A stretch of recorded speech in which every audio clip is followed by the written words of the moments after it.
یا ایھا الذین آمنوا کتب علیکم الصیام کما کتب علی الذین من قبلکم لعلکم تتقون، اے ایمان والو تم پر روزے فرض کیے گئے جیسے کہ پہلے والوں پر بھی فرض کیے گئے تھے۔ وجہ کیا ہے؟ لعلکم تتقون، تاکہ تمہیں پرہیزگاری حاصل ہو، تاکہ تم تقوی والے ہو جاؤ۔ تقوی اور پرہیزگاری یہ اتنی ضروری ہے تمہارے لیے کہ جس کے لیے 1 مہینہ پوری تمہاری تربیت کرائی جا رہی ہے۔ یہ تقوی کیا چیز ہے؟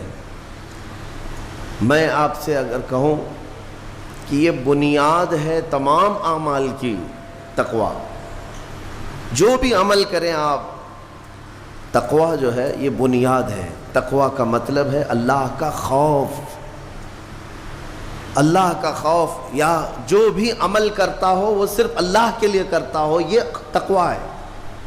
اور یہ ہر عمل کے لیے ضروری ہے، ہر عمل کے لیے۔ نماز میں تقوی ضروری ہے، روزے میں تقوی ضروری ہے، حج میں تقوی ضروری ہے۔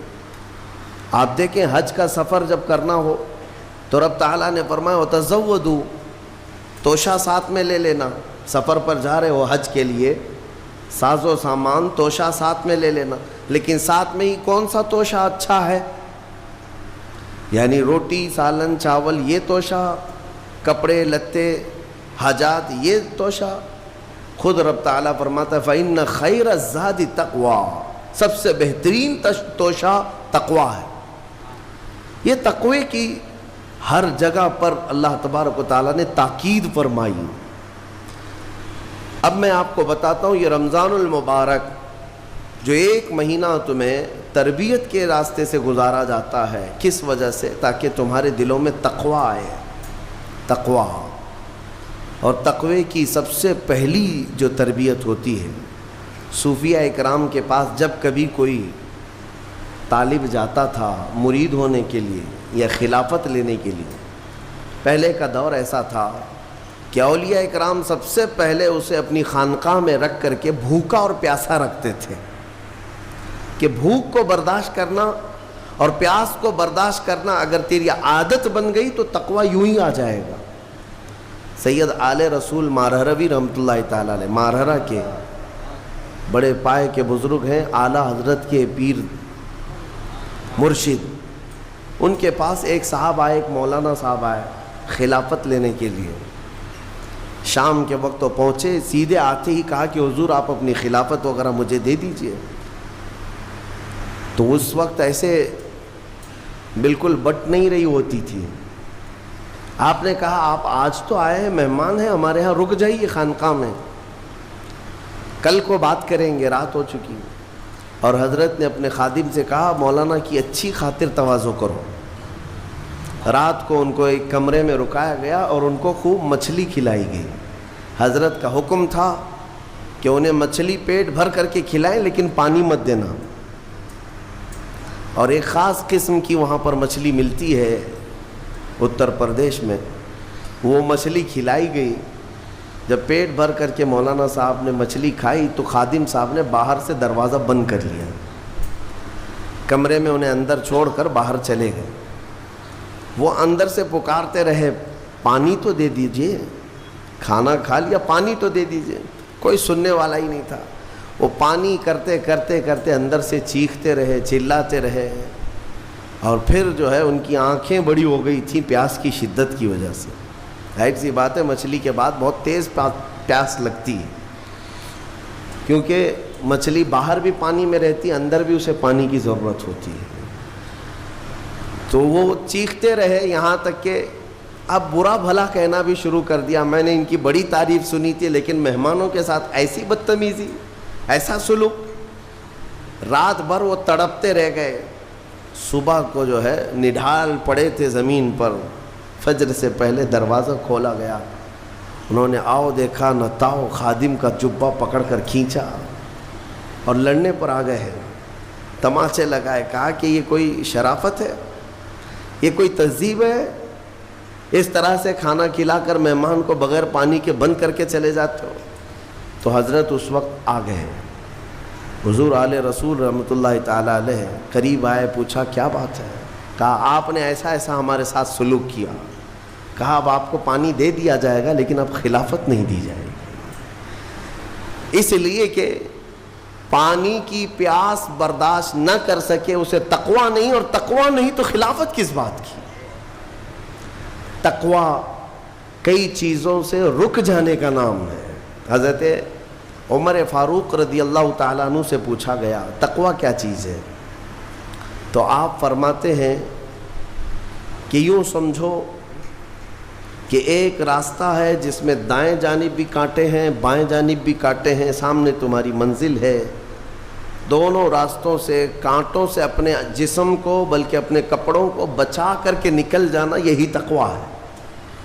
اور رسول پاک صلی اللہ تعالیٰ علیہ وسلم کی ایک حدیث پاک، الحلال بین والحرام بین، فرمایا حلال بھی واضح ہے حرام بھی واضح ہے. کیا چیز حلال ہے یہ بھی پتہ ہے آپ کو، کیا چیز حرام ہے یہ بھی پتہ ہے. شراب حرام ہے، خنزیر حرام ہے، مردار حرام ہے، چوری حرام ہے، یہ سب تو پتہ ہے. حلال بھی پتہ ہے، اپنے ہاتھوں سے کمائی ہوئی چیزیں حلال ہیں، چاول گیہوں باجرہ یہ سب چیزیں حلال ہیں نا آپ کے لیے. پھلوں میں بہت ساری حلال ہے، جانوروں میں جو حلال ہے وہ سب پتہ ہے. تو حلال کی لسٹ بھی معلوم ہے تمہیں، حرام کی لسٹ بھی معلوم ہے. حضور پاک صلی اللہ علیہ وسلم فرماتے ہیں ان دونوں کے بیچ میں کچھ چیزیں ہیں جن کے بارے میں پتہ نہیں چلتا حلال ہے کہ حرام ہے، ان چیزوں کو چھوڑ دینے کا نام تقویٰ ہے. بعض لوگ کیا سمجھتے ہیں حرام کو چھوڑ دینا تقویٰ ہے. ارے میاں حرام کو چھوڑنا تو مسلمان کی شان ہے، ضروری ہے. تم شراب نہیں پیتے تو یہ تقویٰ نہیں ہے، یہ تو اسلام کا حکم ہے.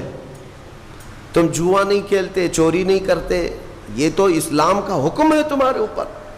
لیکن کچھ ایسے شک والی چیز سے بھی بچ جاتے ہو، اس کو کہتے ہیں تقویٰ. وہ تقویٰ ہے. تقوی کی بہت ساری مثالیں ہیں، لیکن میں آپ کے سامنے ابھی رمضان کے متعلق عرض کرنے جا رہا ہوں کہ جیسے گزشتہ میں نے ایک تفسیر میں بھی عرض کیا، بعض لوگوں کو ایسا لگتا ہے کہ رمضان میں لوڈ شیڈنگ ہوتی ہوگی، کچھ خزانہ خدا میں بچت کے لیے لوگوں کو بھوکا اور پیاسا رکھا جاتا ہے، کچھ رزق بچا لیا جائے. نادانو، اللہ رب العزت جو پوری کائنات کا رزاق حقیقی ہے، اسے کسی چیز کی کمی نہیں ہے. یہ روزے جو فرض کیے گئے خزانے میں بچت کے لیے نہیں بلکہ ہمارے جسموں کی اور ہماری روحوں کی اصلاح کے لیے، ہماری روحوں کی اصلاح اور جسموں کی اصلاح کے لیے ہمیں تقویٰ ملے. میں آپ کو بتاتا ہوں، ایک سوال میں آپ سے پوچھتا ہوں. آج رمضان میں یہ بہت ضروری ہے کیونکہ رمضان ہونے کے بعد بھی سب کو پتہ ہے کہ چاند دکھتے ہی اللہ شیطانوں کو قید کر لیتا ہے، یہ سب کو پتہ ہے. حدیث پاک میں بھی سرکش جنات اور شیطان دونوں قید ہو جاتے ہیں، ان کو قید کر دیا جاتا ہے، جب تک چاند نہیں دکھے گا یہ نہیں آئیں گے. لیکن جو 11 مہینے ہم بلیم ڈالتے تھے شیطان پر کہ ہم سے برائیاں ہو گئی، گناہ ہو گئی، کیوں؟ ارے شیطان ایسا کرا دیا، شیطان ویسا کرا دیا. اب رمضان میں کون کرا رہا ہے؟ شیطان تو ہے نہیں، پھر فجر میں سوتا کیوں ہے؟ بغیر نماز پڑھے ٹانگ پھیلائے ویسی نماز قضا کر رہے. کون سا شیطان تمہیں سلایا؟ ابھی تو شیطان ہے نہیں. ابھی بھی بہت سارے لوگ چوری کا کھانا نہیں چھوڑتے، بہت سارے لوگ جھوٹ، دغا، غیبت یہ رمضان میں بھی نہیں چھوڑتے ہیں. تو یہ ان کو کون سا شیطان کروا رہا ہے؟ کون سا شیطان یہ برائیاں کرواتا ہے؟ اس کے جواب کے لیے ایک چیز سمجھنا ضروری ہے. یہ بات تو مشہور ہے کہ ساری برائیاں شیطان کرواتا ہے، ابلیس کرواتا ہے نا. لیکن آپ کو وہ واقعہ معلوم ہے جب آدم علیہ السلام کو اللہ تعالیٰ نے پیدا کیا اور سارے فرشتوں سے کہا کہ سجدہ کرو؟ کل ہی کی تفسیر میں نے عرض کیا، اس میں ابلیس بھی تھا. ابلیس بھی اس وقت بہکا ہوا نہیں تھا، گمراہ نہیں تھا، وہ اچھا تھا. ابلیس تو بہت عبادت کرنے والا تھا اللہ تعالیٰ کی. تو اس نے اللہ کے حکم کو ٹال کر آدم کو سجدہ نہیں کیا، غرور میں کھڑا رہا. نافرمانی کیا. تو اب میں یہ سوال کرتا ہوں کہ ہر ایک کو گمراہ کرنے والا شیطان ہے، تو شیطان کو کس نے گمراہ کیا تھا؟ اس کو کس نے روکا سجدہ مت کرنا آدم کو؟ کوئی ہے بہکانے والا؟ ارے وہ تو پہلا ابلیس ہے، اس سے پہلے تو کوئی ابلیس تھا ہی نہیں، اس سے پہلے تو کوئی شیطان تھا ہی نہیں. شیطان کو کس نے روکا کہ تو بڑا ہے، تو بلند ذات والا ہے، آدم مٹی سے بنا ہے؟ یہ خیال کس نے ڈالا؟ کون سا شیطان تھا اس سے پہلے؟ یہی بات سمجھنے کی ہے. محدثین نے مفسرین نے فرمایا ابلیس کو جس چیز نے سجدہ کرنے سے روکا وہ نفس امارہ ہے، وہ نفس ہے جو آج بھی تمہارے ساتھ ہے. ہاں شیطان تو قید ہو جاتا ہے رمضان کے شروع ہوتے ہی، لیکن نفس تو ساتھ میں رہتا ہے. اب پتہ چلا کہ رمضان میں جو کچھ بھی غلطیاں یا کوتاہیاں یا گناہ کچھ لوگوں سے سرزد ہوتے ہیں تو یہ نفس کے پجاری ہیں، نفس ان کے ساتھ ہے. یہ نفس کی غلامی میں آ گئے اور نفس کے شکار ہو گئے. اسی لیے قرآن میں اللہ تعالیٰ نے اپنے رسول سے بھی یہ فرمایا اَرَأَيْتَ مَنِ اتَّخَذَ إِلَٰهَهُ هَوَاهُ أَفَأَنْتَ تَكُونُ عَلَيْهِ وَكِيلًا. اے رسول کیا آپ نہیں دیکھتے کچھ لوگ ایسے ہیں جنہوں نے اپنے نفسانی خواہشات کو اپنا خدا بنا لیا ہے، اپنی خواہشات کو اپنا خدا بنا لیا ہے. اے رسول کیا آپ ایسوں کی سفارش کریں گے، ایسے لوگوں کی وکالت کریں گے؟ یعنی رب تبارک و تعالیٰ نے فرمایا کچھ لوگ وہ ہیں جو اپنی خواہشات کی پوجا میں ہیں. کیا مطلب خواہشات کی پوجا؟ کیا مطلب ہے اپنے خواہشات کے پیچھے چلنا؟ مطلب یہی ہے کہ جو دل میں آیا اس بندے نے یہ سوچ لیا اسے کرنا ہی ہے مجھے، یہ خواہشات کے پیچھے چل رہا ہے. ہاں تمہیں آرام کی فکر ہوئی، تم نے خدا کے فرمان کو ٹال دیا لیکن اپنی نفس کی سن لیا. اللہ تبارک و تعالیٰ کا حکم کچھ اور ہے لیکن تمہاری طبیعت کچھ اور چاہ رہی ہے. رب تبارک و تعالیٰ کا حکم تھا صبح صبح تمہیں اپنے گھر بلا رہا تھا لیکن تم نے اس کی نہیں سنی، اپنے من کی سنی، اپنے نفس کی. تو یہی تو ہوا نفس کی پوجا، یہی ہے نفس کی عبادت، نفس کی پرستش، جس کو قرآن میں کہا گیا ہے کہ کچھ لوگ ایسے ہیں جنہوں نے اپنی خواہشات کو خدا بنا لیا ہے. یہ نفس امارہ جس کے بھی اوپر حاوی ہو جاتا ہے، اچھے اچھوں کو یہ ان کا تقوی بھسم کر دیتا ہے، ایمان سے بھی دور کر جاتا ہے. اس لیے میرے عزیزو میں جو عرض کرنے جا رہا ہوں وہ یہ ہے کہ ہمارے لیے زندگی میں سب سے بڑا چیلنج اپنے نفس امارہ سے لڑنا. آپ کو پتہ ہے رسول پاک صلی اللہ تعالیٰ علیہ وسلم ایک جہاد سے جب واپس مدینے تشریف لا رہے تھے، وہ جہاد بہت سخت تھا، صحابہ زخمی تھے، بہت گھماسان کی لڑائی ہوئی تھی، لیکن جب واپس مدینے آ رہے تھے تو میرے آقا نے ایک جملہ فرمایا تھا رجعنا من الجہاد الاصغر الى الجہاد الاکبر. اے میرے صحابہ ہم چھوٹے جہاد سے بڑے جہاد کی طرف جا رہے ہیں. صحابہ نے پوچھا اس سے بڑا جہاد اب کون سا ہے یا رسول اللہ؟ میرے آقا صلی اللہ علیہ وسلم فرماتے ہیں اے میرے صحابہ اپنے نفس سے لڑنا اب یہ بڑا جہاد ہے، نفس سے لڑنا بڑا جہاد ہے. میرے عزیزو یہ خواہشات کو ہی ختم کرنا ہو، اس نفس کو اگر کنٹرول میں لانا ہو تو کیا کرو گے؟ نفس امارہ سب کے پاس ہے. قرآن میں مولا فرماتا ہے وَمَا أُبَرِّئُ نَفْسِي إِنَّ النَّفْسَ لَأَمَّارَةٌ بِالسُّوءِ إِلَّا مَا رَحِمَ رَبِّي. کوئی اپنے نفس سے بچ نہیں پائے گا سوائے وہ شخص جس پر میرا رب رحم فرمائے. اللہ کا رحم جس پر ہو گیا وہ اپنے نفس سے بچ جائے گا. میں آپ کو ایک دعا بتاتا ہوں، حضور پاک صلی اللہ علیہ وسلم اگر دعا کرتے تھے تو اس سے آپ کو اندازہ ہو جائے گا کہ یہ کتنی امپورٹنٹ چیز میں آپ کے سامنے کہہ جا رہا ہوں. کون سی؟ حضور جب دعا کرتے تھے تو یوں کہتے تھے اللہ کی بارگاہ میں اللہم لا تکلنی الی نفسی طرفۃ عین. اے اللہ تو مجھے میرے نفس کے حوالے ایک منٹ کے لیے بھی مت دینا، تو اپنی حفاظت میں رکھ. حضور جب یہ دعا کرتے تھے کہ مجھے میرے نفس کے حوالے ایک منٹ کے لیے، طرفۃ عین کہتے ہیں پلک جھپکنے کے برابر، اتنے ٹائم کے لیے بھی اے اللہ تو مجھے میرے نفس کے حوالے مت کرنا، تو اپنی حفاظت میں رکھ۔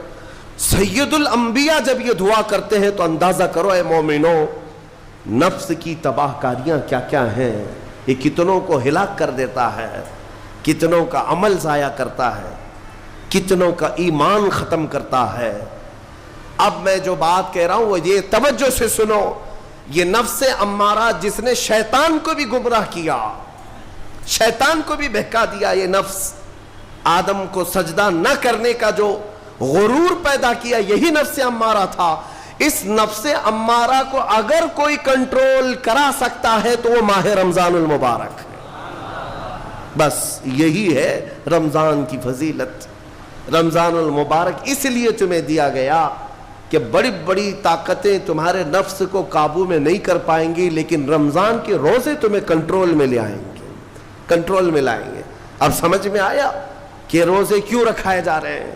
ارے گرمیوں کی شدت ہے، ادھر حلق سوکھا جا رہا ہے، پیٹ سے لگ جاتا ہے۔ ان لوگوں کو پوچھو روزہ کیسا ہوتا ہے جو مزدوری کرتے ہیں، ان لوگوں سے پوچھو جو دن بھر کام کاج کرتے ہیں۔ میرے عزیزوں، روزے رکھنے کے بعد کیا رب تبارک و تعالیٰ کسی کو اس کی طاقت سے زیادہ تکلیف دینا چاہتا ہے؟ نہیں میرے عزیزوں، وہ رحمان ہے۔ اس نے جب تمہیں ماں کے پیٹ میں 9 مہینے رزق دیا تو کیا کائنات میں نہیں دے گا؟ تمہیں ماں کے پیٹ میں بھی رزق دیتا رہا۔ تم جب دنیا میں آئے، تمہارے ماں کے سینے میں خون سے دودھ کس نے بنایا؟ تمہارے رزق کا انتظام کرنے والا وہ خدا۔ اگر تمہیں حکم دیتا ہے کہ صبح سے لے کر شام تک بھوکے رہو تو یہ اس کا ظلم نہیں بلکہ یہ عین کرم ہے، اللہ تبارک و تعالیٰ کا رحم ہے تم پر کہ وہ مولا ہماری اصلاح چاہتا ہے کہ ہمارے اندر تقوی آ جائے، جسم میں بھی اور روح میں بھی۔ اب ایک اور بات میں آپ کو بتا دوں، میں نے ایک بات پڑھی تھی نفس کے متعلق، یہ نفس امارہ، اسی لیے امام غزالی رحمۃ اللہ تعالیٰ علیہ نے فرمایا اللہ کی جو مخلوق ہے وہ 3 طرح کی ہے، ایک فرشتے، دوسرے انسان، تیسرے جانور۔ یہ 3 الگ الگ قسم کی مخلوق ہیں، کیونکہ اللہ تعالیٰ نے تینوں کو جو چیزیں دی ہیں ان میں فرق ہے۔ فرشتوں کو اللہ نے عقل دیا ہے، نفس نہیں ہے۔ نفس، شہوت، برائی کرنے کی خواہش فرشتوں کے اندر ہے ہی نہیں، وہ سوچ بھی نہیں سکتے برائی کرنے کا۔ فرشتوں کو اللہ نے عقل دیا ہے، اور عقل عزت والی چیز ہے۔ اور جانوروں کو اللہ نے نفس دیا ہے، عقل نہیں، عقل والے نہیں ہیں جانور، عقل والے نہیں، لیکن نفس ہے، شہوت ہے، شہوت بھی ہے، نفس بھی۔ لیکن انسان ایک ایسی مخلوق ہے جسے اللہ نے عقل بھی دیا ہے، نفس بھی دیا ہے۔ مطلب یہ ہے کہ تمہیں اللہ نے ایک چیز فرشتوں والی دی ہے، ایک چیز جانوروں والی بھی دی ہے، دونوں تمہارے اندر ہے، عقل بھی ہے، نفس بھی ہے۔ لیکن امام غزالی فرماتے ہیں توجہ، جو بندہ نفس ہونے کے باوجود گناہوں سے اپنے آپ کو بچا لیا وہ بندہ فرشتوں سے بھی افضل ہے۔ کیوں؟ فرشتے اس لیے بچے ہوئے ہیں کہ ان کے پاس نفس ہے ہی نہیں، اور تم بچ رہے ہو تو کمال کی بات ہے، نفس ہوتے ہوئے بھی گناہ سے بچ گیا تو اس انسان کا مقام فرشتوں سے بھی اعلیٰ ہے۔ لیکن ساتھ ہی امام غزالی یہ بھی فرماتے ہیں عقل ہونے کے باوجود اگر گناہوں سے نہیں بچتا تو پھر وہ جانوروں سے زیادہ ذلیل ہے، کتے اور خنزیر سے بھی گیا گزرا ہے، کیونکہ جانور تو بیچارہ معذور ہے، اسے عقل نہیں ہے، نفس ہے۔ تمہارے پاس عقل ہے، اس کے باوجود حرام کاریاں کر رہے ہو تو جانوروں سے زیادہ گر گئے۔ فیصلہ تمہارے ہاتھ میں ہے کہ تم کون سی زندگی گزارنا چاہتے ہو، کون سی، کہ تم نفس کے پجاری بن جاؤ یا عقل کا صحیح استعمال کر کے فرشتوں والی صفات پر عمل کرو۔ عزیزان گرامی وقار، نفس اور عقل یہ جو 2 چیزیں ہیں ان کو میں آپ کے سامنے تھوڑا سا کھول کر کے عرض کرتا ہوں۔ عقل جو ہے عزت والی چیز ہے، جسے بھی دی گئی ہے وہ عزت والا ہے۔ کیوں عزت والی ہے یہ عقل؟ پوری دنیا میں عقل کا ہی تو کمال ہے، جس کے پاس عقل ہے وہ بادشاہ ہے۔ جس کے پاس عقل ہے وہ لوگوں کو ہانکتا ہے، پوری دنیا کو ادھر سے ادھر کر سکتا ہے، عقل۔ اور نفس جو ہے، نفس برائیوں کی طرف بلانے والا، عیاشی کی دعوت دینے والا، موج مستی کرانے والا اور اپنے آپ کو تباہ کروانے والا۔ اچھے بھلے نوجوان، 25 سال کی کڑیل جوانی ہے، کون ہے جو انہیں نشے کے اڈے پر لے جاتا ہے؟ کون ہے جو ان کو تباہ و برباد کرتا ہے؟ نوجوان کو اچھی طرح سے معلوم ہے کہ میں کوکین، افیون، ہیروئن لوں گا تو میرے جسم کے ساتھ کیا ہوگا، اسے معلوم ہے، لیکن اس کے باوجود عیاشی کروانا یہ نفس کی عادت ہے۔ کسی کے اوپر نفس غالب آتا ہے، کسی کے اوپر عقل غالب آتی ہے۔ عقل جس کے اوپر غالب آ گئی وہ اچھا آدمی ہے، نفس جس کے اوپر غالب آ گیا وہ شیطان کا پجاری ہو گیا، نفس کی سننے والا۔ اب یہ دونوں جو چیزیں ہیں میں بتاتا ہوں آپ کو۔ روایت میں ملتا ہے کہ جب اللہ نے عقل کو بھی پیدا کیا اور نفس کو بھی پیدا کیا تو اپنے سامنے حاضر کیا، عقل سے پوچھا کہ اے عقل بتا میں کون ہوں اور تو کون ہے؟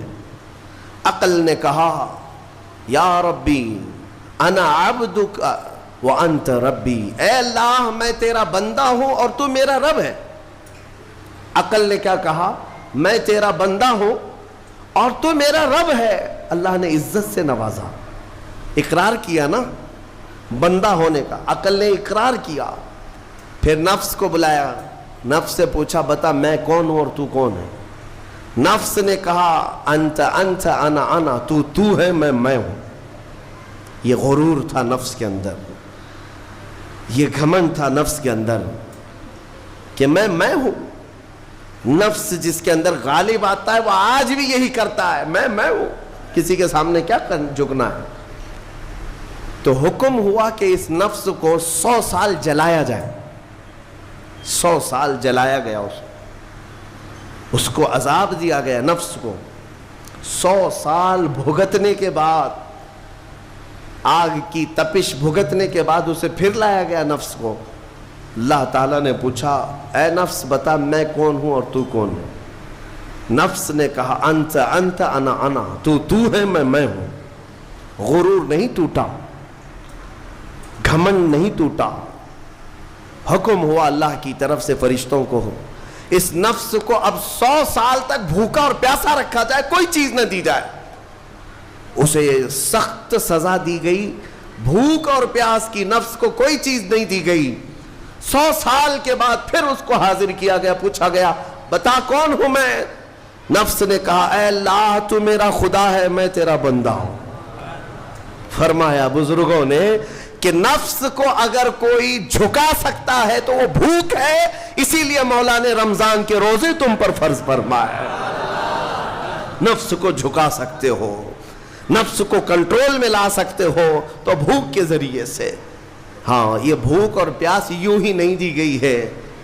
دنیا اگر سمجھتی ہو کہ مسلمانوں کو یہ بھوکا اور پیاسا رکھوایا جا رہا ہے تو انہیں کیا خبر ہے کہ روح کسے کہتے ہیں، نفس کسے کہتے ہیں؟ جو آلریڈی غلاظت میں پڑے ہوئے انہیں کیا سمجھ ہے؟ لیکن الحمدللہ ہمارا تصور ہے آخرت کا، ہمارے ہاں تصور ہے جنت کا، ہمارے ہاں تصور ہے جہنم کا، اللہ کی بارگاہ میں حساب کا۔